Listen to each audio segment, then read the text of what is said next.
एकाच घरात 4 गोंडस बाळांचा जन्म होतो.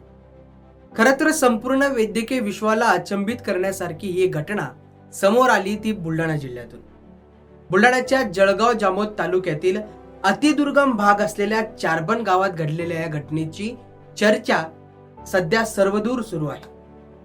एका 27 वर्षाच्या माऊलीनं, जिचं नाव आहे रियाणी पंशीराम सस्ता, यांनी कोणत्याही डॉक्टर शिवाय, कोणत्याही नर्स शिवाय चक्क घरीच एकाच वेळी 4 बाळांना जन्म दिलाय. 3 मुलं आणि 1 मुलगी. खरं तर लाखात नाही करोडोंमध्ये एखादी घडणारी ही दुर्मिळ घटना असावी. ना सोनोग्राफी, ना महागड्या गोळ्या, ना औषधांचा डोस, ना हायटेक हॉस्पिटल, तरीही या माऊलीची प्रसूती सुदैवाने नॉर्मल झाली. घरी 4 बाळ जन्माला आल्यावर गावात एकच खळबळ उडालेली होती. मग मात्र आरोग्य यंत्रणेची पळापळ सुरू झाल्याचं पाहायला मिळतं. तातडीने आई आणि 4ही गोंडस बाळांना जळगाव जामोदच्या ग्रामीण रुग्णालयात आणलं गेलं. सुदैवाने आई आणि तिची 4ही लिटिल चॅम्प्स ही सुखरूप आहेत. बालकांचे वजन 900 ग्रॅम ते 1 किलो दरम्यान असल्याने त्यांना पुढील उपचारासाठी खामगावच्या सामान्य रुग्णालयात हलवण्यात आलं.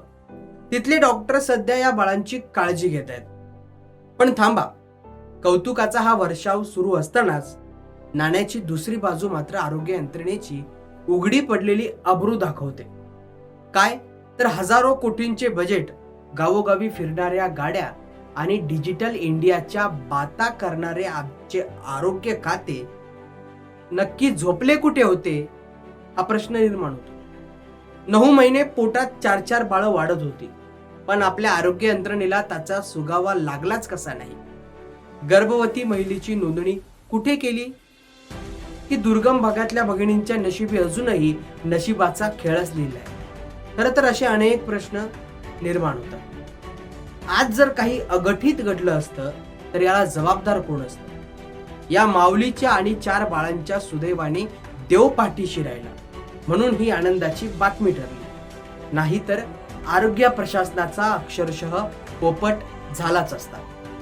तर मंडळी, चारबन गावातल्या या 4 पाहुण्यांचं स्वागत तर नक्की धूमधडाक्यात होतंय. पण आता तरी आमची सुस्त आरोग्य यंत्रणा जागी होणार का?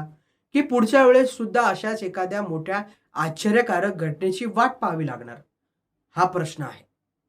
अशाच नवनवीन व्हिडिओसाठी पाहत रहा महाभूमी डिजिटल.